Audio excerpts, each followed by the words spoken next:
The Institute of World Culture, hidden away on Chapala in the middle of Santa Barbara. It's one of my favorite places in the world. The Institute of World Culture is on the cutting edge of promoting and shaping the culture of the future. There are many cultures of the world that we bring into the lens of the Institute. Everything comes through here, from the whole world. The Institute has hosted world-renowned leaders and spiritual leaders, such as the Dalai Lama, to participate with small groups. When I think about the purpose of the Institute of World Culture, I think about how important lifelong learning is to a fulfilling life. With the Institute of World Culture, your learning continues on throughout your life in a context of people who are very earnest and eager learners. It's not just going off on your own and reading books or something, but you are meeting people who have delved into deep subjects and are sharing those subjects, and it broadens your mind and your heart. There is the spirit of dialogue. There's the spirit of fearless inquiry. People are not afraid to ask questions. People ask wonderful questions. People ask probing questions at the Institute. Another thing I like about the Institute of World Culture is that it's participatory learning.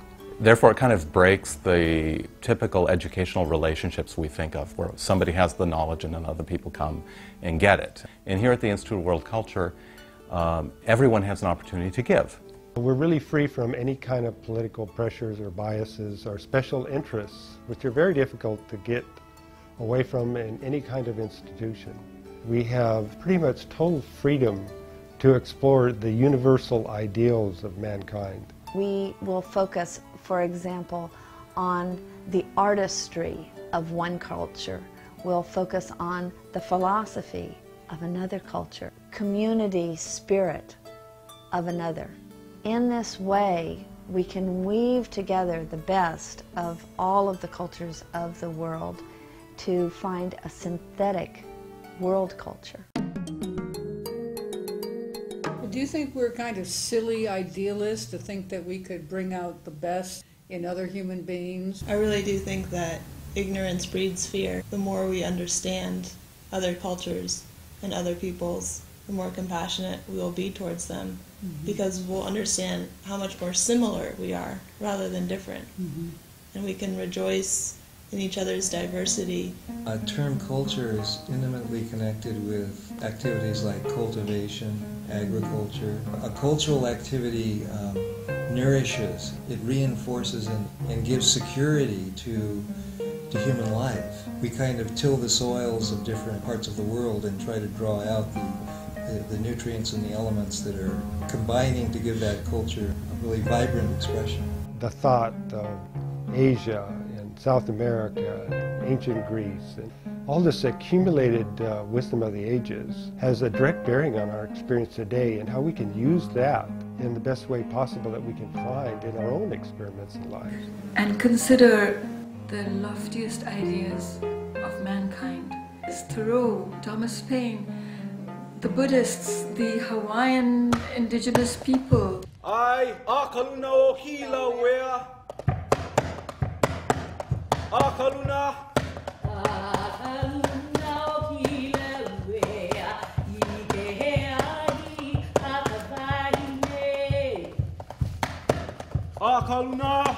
Intimate is the relationship of the ancients with their world and their universe.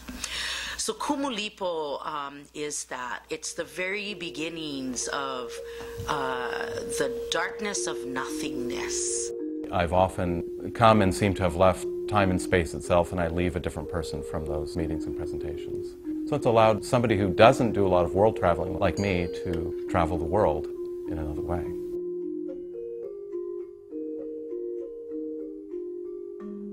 Last year, I helped organize a week-long Gandhi retreat, like Gandhi's ashrams in India. We brought over a woman who had started an organization in India, Sashi Tyagi.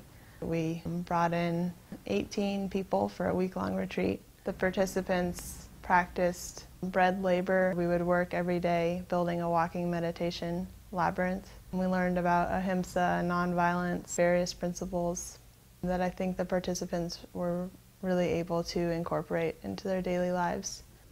We begin in small ways. Lao Tzu, the great Chinese philosopher, says that the journey of 1,000 miles begins with a single step. And that is precisely what Gandhi assured us that we could do. Each one of us can and must begin in our own specific and individual way, but we can still practice nonviolence.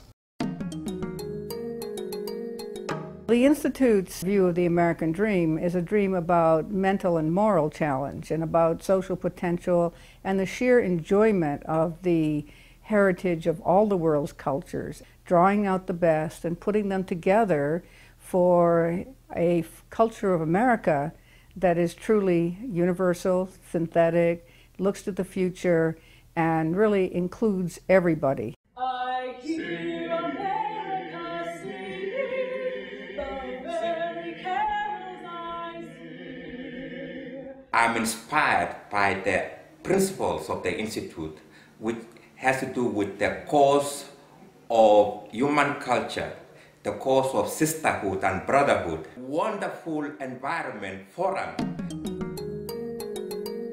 It is a historic building, and it has been beautifully restored and maintained by the Institute of World Culture. I love the old world feeling.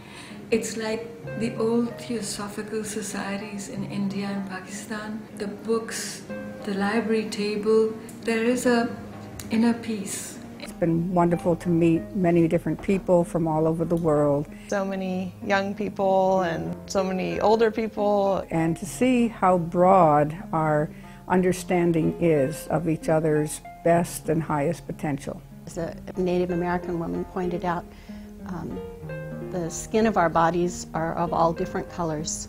We all have the same heart.